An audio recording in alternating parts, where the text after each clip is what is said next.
सब व्यक्तियों को चाहिए कुछ नियम धारण कर लो। हमारी प्रार्थना यदि आप अपना मंगल चाहते हो, पहला, रोज ठाकुर जी का चरणामृत पियो, शालिग्राम भगवान का, बिहारी जी का, राधा वल्लभ जी का, राधा रमण जी का, चले जाओ मांग लाओ, वो शीशी में दे देंगे, उसी में 5 लीटर पानी मिला लो, 1 ढक्कन रोज लेते रहो, सालों चलता रहेगा। अकाल मृत्यु हरणम सर्व व्याधि विनाशनम श्री कृष्ण पादोदकम पीत्वा पुनर्जन्म न विद्यते। अकाल मृत्यु आपकी नहीं होगी।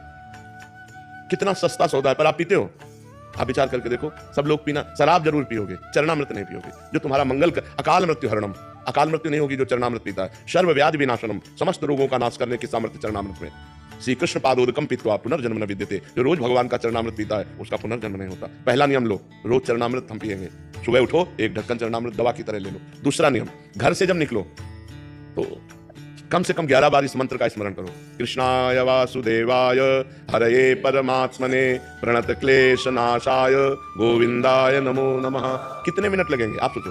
बहुत, हम कहते हैं बहुत आराम से कहोगे तो 5 मिनट में 11 मिनट। कभी आपका एक्सीडेंट नहीं हो सकता, कभी आप दुर्घटना में कभी नहीं फंसेंगे, और फंसेंगे भी तो आप सेफ निकल आएंगे। बस इस मंत्र को आप लगभग देखो सबको याद है, इस मंत्र को आप 11 बार कह के ये होश रखो कि चाहे जितनी जल्दी हो, घर से निकलने के पहले दरवाजे के अंदर ही खड़े रहो, 11 बार अंगुली से गिनना, 11 बार कृष्णाय वासुदेवाय हरे परमात्मने प्रणत क्लेश नाशाय गोविंदाय नमो नमः कृष्णाय वासुदेवाय, ऐसे 11 बार नाम जप करो। रोज सुबह चरणामृत पियो, 11 बार इस मंत्र का जप करके घर से निकलो, और नाम संकीर्तनम यस्य सर्व पाप प्रणाशनम। कभी भी 24 घंटे में 20-30 मिनट ऐसे निकालो जो घर में अपने ठाकुर के सामने बैठकर नाम संकीर्तन कर सको। राधा राधा, जो भी नाम आपको प्रिय हो, नाम संकीर्तनम यस्य सर्व पाप प्रणाशनम, सब पापों का नाश कर देगा। चौथी बात, प्रणामो दुख शमनम तम नमामि हरिम परम, जो भगवान को प्रणाम करता है भगवान उसके सारे दुखों का नाश करते हैं। 11 दंडवत रोज नियम ले लो।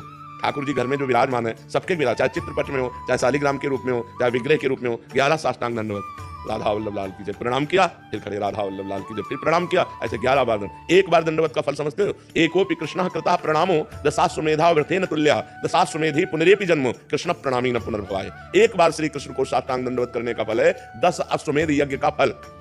लेकिन 10 अश्वमेध यज्ञ का फल पाने वाले को पुनर्जन्म होगा, वही अपने यज्ञों का फल भोगेगा, पुनर्जन्म। कृष्ण प्रणामी न पुनर्भवाय, कृष्ण को जो प्रणाम करता है उसका पुनर्जन्म नहीं होता। ये हमारी बातें याद कर लो। पहली बात, रोज चरणामृत पियो।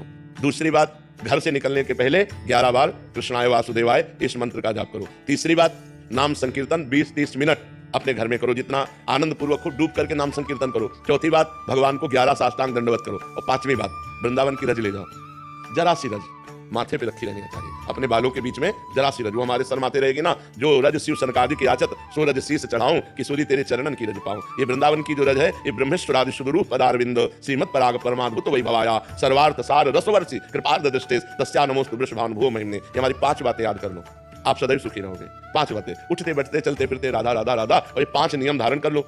समझ में आ गए? फिर आप अपने जीवन को देख लेना, कितना मंगलमय जीवन होता है, कितना आपको पॉजिटिव विचार आते हैं, कितना आपको अनुकूलता मिलती है, कितना आप दुख संकट से निवृत्त हो जाओगे। आप मान लो मेरी बात, लोग जंतुर पर भरोसा करते हैं, लोग कलावा पे भरोसा करते हैं, लोग किसी के आशीर्वाद पर भरोसा करते हैं। हम कह रहे हैं आशीर्वाद का आशीर्वाद हम दे रहे हैं। ये 5 बातें मान लो हमारी।